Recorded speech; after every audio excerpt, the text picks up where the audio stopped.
প্রথমেই কবিতা উৎসব এডি ক্রিয়েশনের সকল দর্শক বন্ধুদের শুভেচ্ছা, ভালোবাসা, প্রীতি, নমস্কার, সালাম জানিয়ে আরম্ভ করছি আজকের সম্পাদক সিন্ধুক খুলে। আজকের পর্বে রয়েছেন বরাকের নতুন দিগন্ত সাপ্তাহিক এই সংখ্যার অতি সংক্ষিপ্ত আলোচনা 7 নভেম্বর থেকে 13 নভেম্বর। এই সংখ্যার আলোচনা ইতিপূর্বে সংখ্যা করেছি। 7 নভেম্বর থেকে 13 নভেম্বরের প্রকাশিত বরাকের নতুন দিগন্তের কবি, লেখক, প্রবন্ধ লেখক, ধারাবাহিক উপন্যাস লেখক, তাদের নিয়ে তাদের রেস টেনে এই সংখ্যায় আরো কিছু কথা বলতে যাচ্ছি। এবং সেই সঙ্গে সম্প্রতি প্রকাশিত পশ্চিমবঙ্গের বকখালিতে বরাকের কবি সম্পাদক মিতা দাস প্রকাশের এবং কথালিপি সম্পর্কে আলোচনা। তাহলে আরম্ভ করা যাক। দক্ষিণ আসামের বরাক উপত্যকার প্রাণকেন্দ্র শিলচর শহীদ স্নাত বরাকভূমির ধুলো মাটি মেখে একেবারে অন্য আঙ্গিকে নতুন পরিচয় চিহ্ন এঁকে বাংলা সাহিত্যের ভূগোলে উচ্চারিত হচ্ছেন সাম্প্রতিক সময়ে এই অঞ্চলের কবি ও লেখকেরা। তাদের মাঝে অন্যতম কবি মিতা দাস প্রকাশিত। কবির পরিচয় দিতে গেলে তার সঙ্গে জড়িয়ে রয়েছে অলঙ্কার হিসেবে সম্পাদক ও প্রকাশক, তার কৃতিত্বের স্বাক্ষরের কথাও। তাদের মাঝে এই সময়ে অন্যতম কবি মিতা দাস প্রকাশিত। কবির পরিচয় দিতে গেলে তার সঙ্গে জড়িয়ে রয়েছে অলঙ্কার হিসেবে সম্পাদক প্রকাশক, তার কৃতিত্বের স্বাক্ষরের কথাও বলা যেতে পারে। 80-এর মাঝামাঝি সময়ে কবির আত্মপ্রকাশ। কবি মিতা দাস প্রকাশিত বরাকের নতুন দিগন্ত সাপ্তাহিক ছাড়াও শব্দবৃক্ষ ইত্যাদি কাগজ সম্পাদনা করে যাচ্ছেন। বাংলা সাহিত্যের সীমা এখন কলকাতা তথা পশ্চিমবঙ্গ কেবল নয়, বাংলা সাহিত্যের সীমা ঢাকা বাংলাদেশও নয়। বাংলা সাহিত্যের সৃজন কর্মরত রয়েছেন ভারতবর্ষের কোনায় কোনায়। এর সাথে জড়িয়ে আছেন প্রবাসী বাংলা সাহিত্যের অনেক সুলেখকেরা। এর ভেতর বরাক উপত্যকার ঐতিহ্যের শহীদের পতাকা উড্ডীন পতাকা নিয়ে কলমে এখানে লেখকেরা আত্মমগ্ন। পরপর তিনবার শহীদের আত্মত্যাগে স্বাতন্ত্র সৃষ্টির নির্মাণে ঔজ্জ্বল্য আকাশে গুড়গুড়াচ্ছেন সুদৃঢ় প্রত্যাশায় এখানের সৃষ্টিশীল লেখকেরা। বলা যেতে পারে 80-এর দশকে কবি মিতা দাস প্রকাশের আত্মপ্রকাশ, 80 এবং 90-এর কাছাকাছি সময়ে মিতা দাস প্রকাশের কবিতা আত্মপ্রকাশ। তার উল্লেখযোগ্য গ্রন্থ তোমাকে বলি জানুয়ারি 2010-এ, ভালোবাসা গেঁথেছি শব্দমালায় 2019 নভেম্বর, কাব্যগ্রন্থি অস্তিত্ব 2022 7 সেপ্টেম্বর, নীরবতায় প্রতিবিম্ব 2024 ইত্যাদি গ্রন্থ তিনি প্রকাশ করেছেন। তার নানা আঙ্গিকের কবিতা রয়েছে। অতি সম্প্রতি পশ্চিমবঙ্গে বকখালি সমুদ্র তটে প্রকাশিত হয়েছে এবং কথাগুলি কবিতার সঙ্গে কবি সম্পাদিত পত্রিকার নির্বাচিত কয়েকটি সম্পাদকীয় কলাম। কবি বরাকের নতুন দিগন্ত সাপ্তাহিক ছাড়াও শব্দবৃক্ষ ইত্যাদি কাগজ ও তার সৃজনকর্মের সঙ্গে সম্পাদনা করে যাচ্ছেন। তার সম্পাদনা দেখে আমরা প্রাণিত হচ্ছি, মুগ্ধ হচ্ছি। তিনি খুব সুন্দরভাবে সম্পাদনা করে যাচ্ছেন। বরাকের নতুন দিগন্ত সাপ্তাহিককে বৃহৎ বাংলার সাহিত্য ধারার সঙ্গে যোগসূত্র রাখতে সম্পাদক পশ্চিমবঙ্গ তথা কলকাতা, ঢাকা তথা বাংলাদেশের এবং উত্তর পূর্বের সৃজনী লেখকদের লেখা নিয়মিত প্রকাশ করে চলেছেন। তার মাঝে উল্লেখ্য তরুণ প্রতিভাবান কবিদের সৃজনকর্ম ছাপিয়ে তাদেরও উৎসাহিত করেছেন। তার শুভ উদ্যোগকে আমরা স্বাগত জানাচ্ছি। বাংলা কবিতা চর্চার ইতিহাস দীর্ঘদিনের চর্যাপদের যে কাব্যের অঙ্কুর হয়েছিল তা জয়দেব থেকে পাঞ্চালী কাব্য, তার পরবর্তী সময়ে মাইকেল মধুসূদন, রবীন্দ্র নজরুল, জীবনানন্দ, শক্তি সুনীল থেকে জয় গোস্বামী, শ্রীজাত, শামসুর রহমান, নির্মলেন্দু গুণ ইত্যাদি হাত ছুঁয়ে কবিতায় ভূমণ্ডল বহু বিস্তৃত। তবুও বাংলাদেশের দেশভাগের পরবর্তী পর্যায়ে বাংলা কবিতার যে রূপ ও ঐতিহ্য বৈভব, তার সঙ্গে কলকাতা তথা পশ্চিমবঙ্গের কলকাতার চরিত্র এবং ঠিক তেমন ভাবে এক নয়। আবার বলছি, তবুও বাংলাদেশ দেশভাগের পরবর্তী পর্যায়ে বাংলা কবিতার যে রূপ, ঐতিহ্য, বৈভব, তার সঙ্গে কলকাতা তথা পশ্চিমবঙ্গের কবিতার চরিত্র এক নয়। ঠিক তেমনি দক্ষিণ আসামের বরাক উপত্যকার কবিতার আঙ্গিক, বাকৃতি, বিষয় বিন্যাস ও এক নয়। এই অঞ্চলের মাতৃভাষা আন্দোলনের শহীদের আত্মত্যাগের পর বরাক উপত্যকার কবিতার শরীরে অন্য চেতনার আপ্লুত নবোত্থানের সুচ্চার কণ্ঠ কবিদের কলমে ধরা পড়েছে। এটাই বাংলা সাহিত্যের নতুন সংযোজন। মূল বাংলা কবিতার সুর, আবহ এবং তার বাকৃতি ইত্যাদির সঙ্গে সাযুজ্য সম্পর্ক থাকলেও কোথাও যেন এক দূরত্বে আত্ম অভিমান ও মাতৃভাষার প্রতি গভীর মননে নিষ্ঠায় অন্য এক কবিতার ভাষা তৈরি করেছে। নাগরিক জীবন এখানে কবিদের মধ্যে নেই। প্রকৃতি, প্রেম, ভালোবাসা, অভিমান, প্রেমহীনতা, পারিবারিক দায়িত্ববোধ, সমাজ দায়িত্ববোধে উচ্চারিত এখানে কবিতা। তাহলে এই অঞ্চল সম্পর্কে আমরা একটু জেনে নেই, যেখান থেকে কবিরা তার রসদ পাচ্ছেন, তার উপাদান পাচ্ছেন। সেই অঞ্চল অগ্নিগর্ভ উত্তর পূর্বাঞ্চল। হিংসা, খুন, ঈর্ষা, সহিংসতা, অবিশ্বাস ও রাজনৈতিক চক্রান্তে নানা হানাহানিতে অশান্তির আগুনে পুড়ে যাচ্ছে। মণিপুরের ক্রমাগত হিংসা, খুন আমাদের শঙ্কিত করে যাচ্ছে। এই অঞ্চলে নাগা, মিজো, উড়িয়া, অসমিয়া, নেপালি, মণিপুরি, ডিমাসা, বাঙালি ইত্যাদি বিভিন্ন ভাষাভাষী লেখকেরা এখানে দীর্ঘদিন থেকে বসবাস করে চলেছেন। এই অঞ্চলের উপর দিয়ে গড়িয়ে গেছে দেশভাগের যন্ত্রণাও, উদ্বাস্তু সমস্যা, বিদেশিকেতা আন্দোলন, ভাষা সমস্যা, দাঙ্গা, সন্ত্রাস, ঘন ঘন প্রাকৃতিক বিপর্যয়, আরো নানান কিছু। তবুও এর ভেতর দিয়েই প্রগতিশীল কবি লেখকেরা সুস্থ সুন্দর সমাজ গড়তে নিরন্তর সৃজনীকারী, আত্মমগ্ন ও সম্পৃক্ত রয়েছেন। তবু এর ভেতর দিয়েই প্রগতিশীল কবি লেখকেরা সুস্থ সুন্দর সমাজ গড়তে নিরন্তর সৃজনীকারী, আত্মমগ্ন ও সম্পৃক্ত রয়েছেন। কলকাতা তথা বৃহৎ বাংলার লেখকেরা লেখাকে জীবিকা করেন। এখানে লেখক কবিদের সৃজনী লেখা দিয়ে কেউ জীবিকা করতে পারেন না।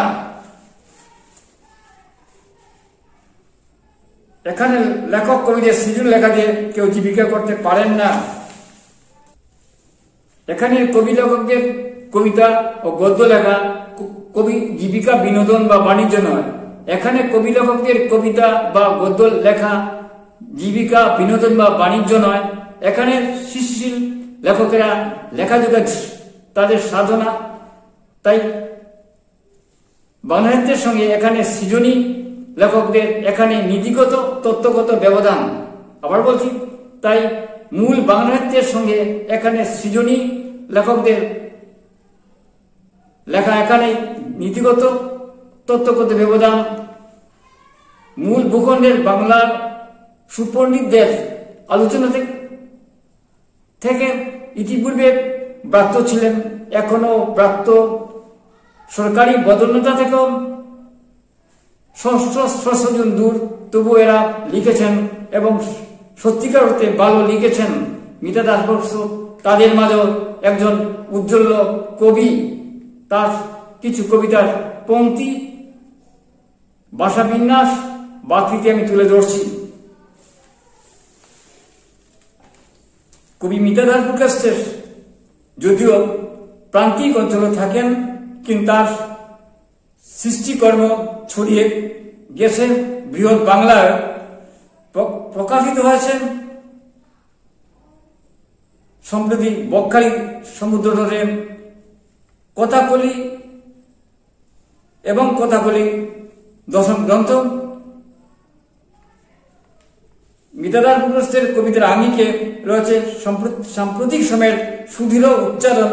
কবি অন্ধকার কবিতায় এইভাবে আমাদের কাছে প্রশ্ন ছুড়িয়ে দেন। এটাই তার কাব্যরীতির বৈশিষ্ট্য এবং যা বলেন তা যথাযথ। তাহলে অন্ধকার কবিতার পংক্তি শোনা যাক। একেবারে সাম্প্রতিক সময় তার কবিতায় ধরা পড়েছে। কবিতার শিরোনাম অন্ধকারে।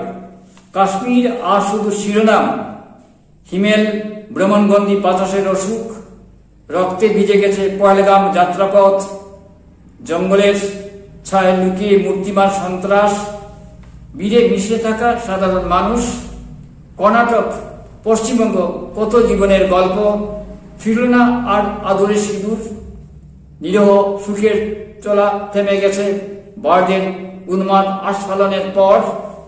তারা প্রশ্ন করেনি কোথা থেকে এসেছ, শুধু জেনেছিল কার প্রার্থনায় নত হও। তোমার নামের কাঁপা কাঁপা উচ্চারণে তাদের বন্দুক চেপে বসেছিল ট্রিগারে, মোবাইল শূন্যতায় কাঁদে। আমার ছেলে বৌমা বেড়াতে গেছিল, যুদ্ধ করতে যায়নি। ফোন বাজে, কেউ ধরে না। স্ক্রিনের ওপারে শুধু স্তব্ধতা। ধর্ম এখানে শুধু পরিচয়, কে বাঁচবে কে মরবে। তিনি সেই কাশ্মীরের অস্থির সময়কে তার কবিতায় তুলে এনেছেন এবং কবিতার ভেতর তিনি সময়কে ধরে রেখেছেন। সাহিত্য সময়ের কথা বলে তার আরেকটি কবিতা পড়ে নিচ্ছি। এই কবিতায় অন্য সুরে কথা বলেন, এটা আবেগতাড়িত ভাবে। মধুরিমা এক। চুকে হারাই, মনে হারাই, প্রাণে হারাই, সন্তান মায়ের এক যুগ পর দেখার নয়ন সুখে বসে থাকি প্রতীক্ষায়। পৌষ্টিক মন মধুরিমায়। 2 নম্বর মধুরিমা কবিতায় লিখলেন, নিজ ছেড়ে গেলে আকাশ ছুবে বলে, জননীর আত্মার স্পর্শ উত্তরে হাওয়ায় রক্ষা কবচ ছড়ায়। আর তরপায় নুনা জলের শূন্যতায় রান্নার খাবার টেবিলে সেই ফাঁকা গড়ে।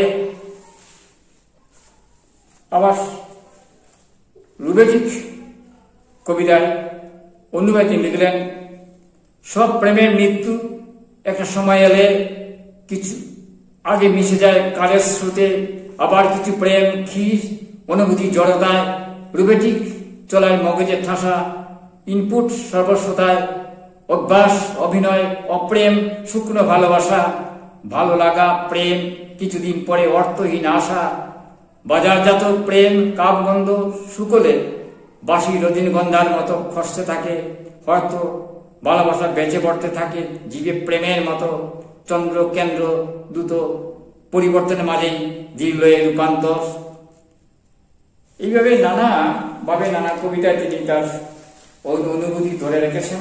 একজন সময়পত্রের কর্মী তিনি, সম্পাদনা করেন, তাই তার রুক্ষ জীবনবোধ যেমন তাকে স্পর্শ করে দেখেন, তিনি সমস্ত কিছু উপলব্ধি করেন, ঠিক তেমন তার স্মৃতিটাকে তাকে তাড়িত করে তিনি তার যে প্রিয়জন মানুষজন তাদের নিয়ে কবিতা লিখেন।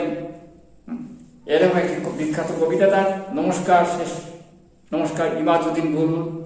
বুলবুল এই অঞ্চলের অনেক সৃজনী কাজ করে গেছেন, অনেক ইতিহাসের কাজ করে গেছেন, অনেক গবেষণামূলক কাজ করে গেছেন। এই শ্রদ্ধেয়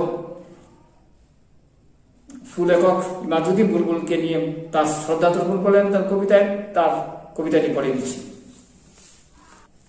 কবিতার শিরোনাম নমস্কার।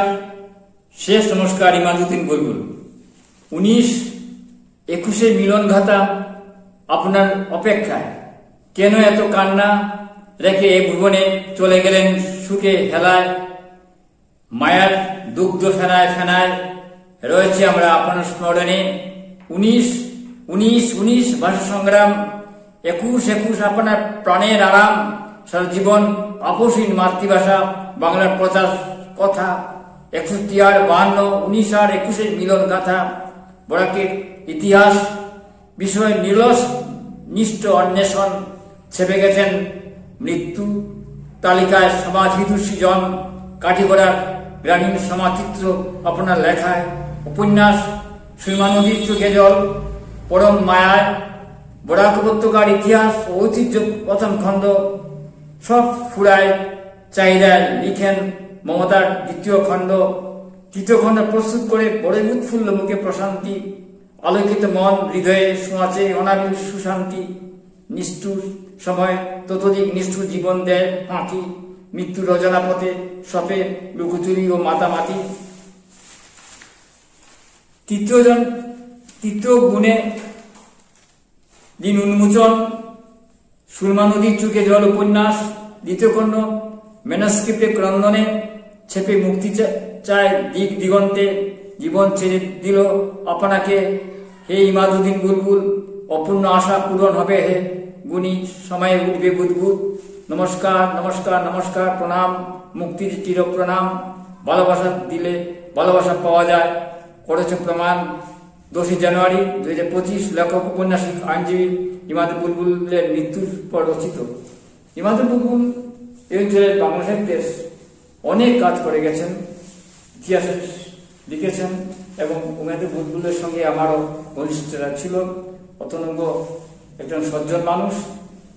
আজকের পর্বে এখানেই, আগামী পর্বে আরো কিছু কথা হয়তো আমরা বলবো।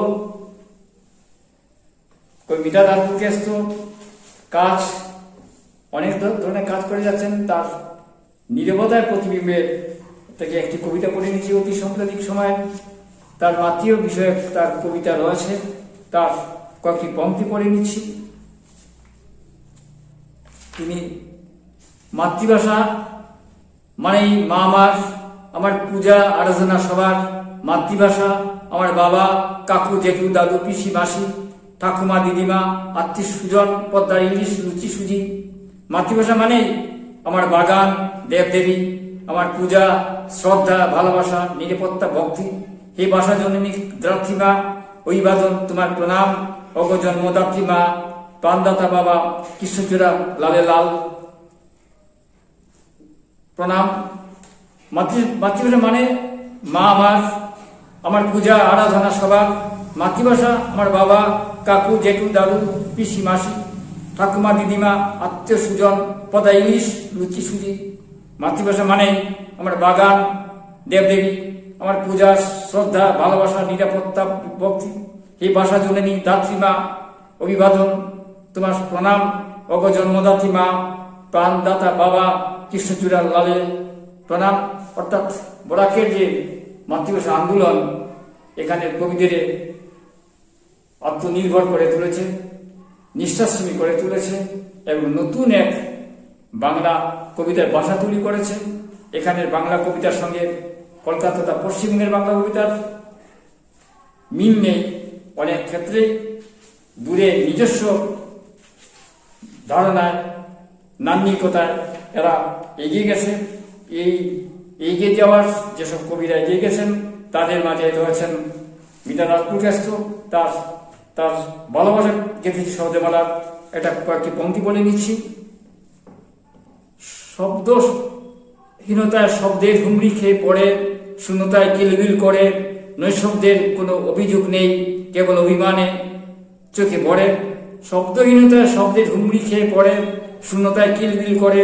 নৈশব্দের কোনো অভিযোগ নেই, কেবল অভিমান চোখে পড়ে। অদৃশ্য অদ্ভুত শব্দ পুকার, শব্দকুশ গিলে খায়। তারপর উগড়ে দেওয়ার আকুলি বিকুলি ধুলায় গড়ায়। বুলডোজার চালিয়ে শব্দ কলোনি ভেঙে দেওয়ার কথা বা ইচ্ছেটাই তখন মাথায় আসে অযথা। কারণ এখন যে রাত জাগা পেঁচাদের কর্কশ আর্তনাদ একমাত্র সত্য, বাকি সব ধোঁয়াশা আর নন্দলালের বংশীনাদ। নানানভাবে তিনি কবিতায় মিতাদার কবিতায় পরীক্ষা নিরীক্ষা করেছেন। তার তুমি কেবলই কবিতায় তিনি তার কয়েকটি পংক্তি পড়ে নিয়েছি। পাঠক দর্শক বুঝতে পারবেন তিনি নানানভাবে কবিতায় কাজ করেছেন বা করে যাচ্ছেন। কৃষ্ণচূড়া, তার কৃষ্ণচূড়ার কবিতার কয়েকটা পংক্তি পড়ে নিয়েছি। কৃষ্ণচূড়া তুমি এসেছ আগুন রং নিয়ে, 19-এর ক্ষতে নুন ছড়িয়ে। কৃষ্ণচূড়া তোমায় দেখে রক্তের স্বাদ ছড়িয়ে পড়ে, জানো বলেই 19-এর দুয়ারে তুমি করে দূরে। কৃষ্ণচূড়া একাদশ ভাষা শৈলের স্বীকৃতি নিয়ে, 4র্থ মাস থেকেই তুমি উজ্জ্বল কাঞ্চন, মে মাসে অপূর্ব তোমার আবেদন। কৃষ্ণচূড়া একাদশ ভাষা শৈলের স্বীকৃতি নিয়ে, 4র্থ মাসে থেকেই তুমি উজ্জ্বল কাঞ্চন, মে মাসে অপূর্ব তোমার আবেদন। তুমি চেতনা বিলাও, মাতৃভাষার চেতনা নতুন নয়তো সারা বছর কে বা জানে বাংলার দূতনা। এইভাবে তিনি 19টিকে তিনি ধরে রেখেছেন। অর্থাৎ আমাদের যে এখানে কবিরা 19 নিয়ে বা শহীদে নিয়ে লিখবেন না, এটা হতেই পারে না। তার সমস্ত কবিতার ভেতর আমরা পাচ্ছি নতুন এক কাব্য ভাষা, যা তার বাংলার কবিতার তার নতুন পরিচয় করে দিচ্ছে। তিনি আমাদের যে আমরা রবীন্দ্রনাথ ছাড়া আমরা চলতে পারি না, রবীন্দ্রনাথ আমরা প্রতি মুহূর্তে আমাদের উজ্জীবিত করে। সেই রবীন্দ্রনাথ তিনি কবিতা লিখেছেন, তার কয়েকটি পংক্তি বলে নিচ্ছি। তিনি লিখেছেন কাব্যকন্দি অস্তিত্ব গ্রন্থে। রবীন্দ্রনাথ প্রথম চিনিয়েছিলেন আমার মমতাময়ী মায়ের মুখের ভাষা, হৃদয়ের দুলা ভালোবাসা, শরীরী অনুভূতি উত্তেজনা, প্রথম প্রেম সুখ অসুখ, মাতৃভাষার শব্দের কারুকাজ, সুরের স্পন্দন হাওয়ার বিভঙ্গে আর বেতার ইথার তরঙ্গে। প্রথম মাতৃভাষা প্রেম উতলে উঠেছিল উনুনে দুধের ফেনার মতো, রবীন্দ্রকাব্যে গীতাঞ্জলিতে সঞ্চয়িতার শব্দ গুণিতে। প্রথম মাতৃভাষা প্রেম উতলে উঠেছিল উনুনে দুধের ফেনার মতো, রবীন্দ্রকাব্যে গীতাঞ্জলিতে সঞ্চিতার শব্দ ঝুলিতে।